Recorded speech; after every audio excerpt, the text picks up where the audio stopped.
ሰላም ቤተሰቦቼ እንዴት ናችሁ? ዛሬ ቆንጆነት ማለት ምን ማለት ነው? እንግዲህ ብዙ ጊዜ የሚባል ነገር አለ። ቁንጅና እንደ ተመልካች ነው ይባላል።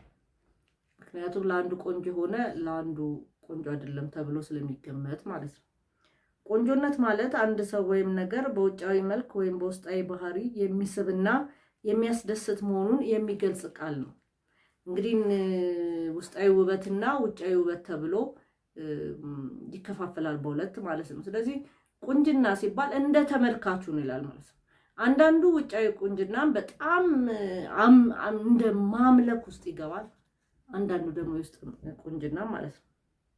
እንግዲህ ውጫዊ ቁንጅና ማለት የመልክ ጥሩነት፣ ቅርጽ፣ ቀለም፣ ስርዓት ወዘተ አንድ ሰውን በአይን የሚስብ መሆን ማለት ነው። እንግዲህ ውጫዊ ማለት ነው።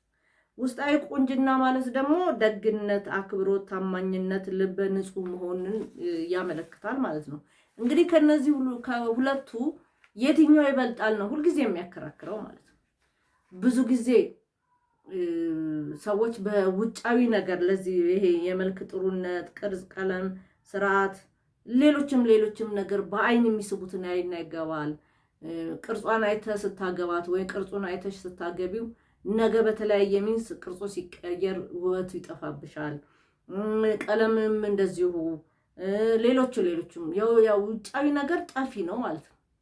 ውጫዊው በጣም ቆንጆ ሆኖ በጣም ስዕል ሆኖ ውስጡ ግን አሁን እነዚህ ደግነት፣ አክብሮት፣ ታማኝነትና ልበ ንጹህነት ከሌለው ህይወትሽን ሲኦል ያደርጋል፣ ህይወትን ሲኦል ያደርጋል ማለት ነው። ውጫዊ ደግሞ የማይስብ ነገር ሊኖር ይችላል።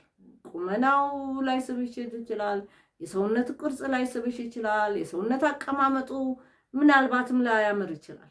ግን ደግነት ካለው የሚያከብርሽ ከሆነ የሚወድሽ ከሆነ ደግነት፣ ታማኝነት እና ንጹህ ልብ ካለው ለኑሮ ረጅም ኑሮ ለመኖር የትኛው ይሻላል ብላችሁ ምርጫ ውስጥ ማስገባት አለባችሁ። በነገራችን ላይ ሁለቱንም የተሟላ ያለው ሰው እድለኛ ነው። በጣም የተሰራ ሰው መሆን መቻል አለበት። ያው መልክን ሰጪው እግዚአብሔር ነው። የውስጥ ንጽህናን ግን ይሄ አሁን የውስጣዊ ቁንጅና ብለን ደግነትን፣ አክብሮት፣ ታማኝነትን፣ ልበ ንጹህነት የሚሰራ ነው ማለት ቤተሰብ፣ ማህበረሰብ፣ ትምህርት ቤት፣ ሌሎች የሚያሳድጉት ነው። ይዞት የሚወለደው ንጹህ ነገር ነው። የሚያበላሹት ግን ህብረተሰቡ፣ ቤተሰብ፣ ትምህርት ቤት ነው። ስለዚህ በትክክለኛ መንገድ ለምሳሌ ልጆች ከማህበረሰቡ ይዞት የሚመጡትን ነገር እኛ ልናስተካክላላቸው እንችላለን። በአብዛኛው ግን ዝም ብለን ስለምናልፍ ቤት ውስጥ ቁጭ ብለን የምናወራውን ተረት የምናወራውን ሀሜት የምናወራውን ሌላ ነገር እየሰሙ ያደጉ ልጆች ልክ እንደኛ ሀሜተኛ ነው የሚሆኑት። ስለ ጭካኔ የምናወራ ከሆነ እናት አባት ላይ የሚሰሩትን ጭካኔ እያዩ የሚያድጉ ልጆች ከሆኑ ጨካኞች ይሆናሉ።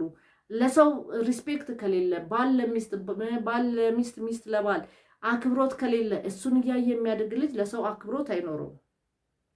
እንዲሁ ታማኝነትም ሲጨቃጨቁ ቤት ውስጥ የሚያዩትን ነገር ልጆች ነገ ይዘውት ይሄዳሉ ማለት ነው። እና አንድ ጊዜ እንደውም ምንድነው የሰማሁት፣ ዴኬር የምታስተምር ጓደኛ ነበረችኝ ድሮ ነው። ብዙ ጊዜ ልጁ ከትምህርት ቤት እንደዚህ በር ላይ ይቀበሏቸው የለ ምንድነው የሚያደርጉት? ቶሎ ብሎ ወደ ጆሮ ላይ ይሄዳል። ጆሮ ላይ ሄዶ የአስተማሪዋን እንትን ለመቀማት ማለት ነው። በኋላ እናት ተጠርታ እንትን ስትል ለካ ባል ሁልጊዜ ምንድነው የሚያደርገው? ጆሮ ላይ የአስተማሪዋን ጆሮ ጌጥ ለመገንጠል ነው ጥረት የሚያደርገው ልጁ። በኋላ ምንድነው የዚህ ልጅ ለምንድነው ጆሮ ላይ እንደዚህ የሚታገለው ጆሮ ለመገንጠል ሲባል ለካ አባትየው ከሚስትየው ጋር የሆነ ነገር ይነጋገሩና ሲጣሉ ቶሎ ብሎ ጆሮዋን ነው ጆሮ ጌጧን ለመገንጠል ነው የሚሄደው። እና ልጁ እሱን አይቶ ያደገ ነው። ስለዚህ ልክ መስሎታል። ልጆች ፊት የምንሰራው ነገር በሙሉ ልክ ነው በእነሱ። ስለዚህ ጥንቃቄ ኢቭን የምናወራቸው ነገሮች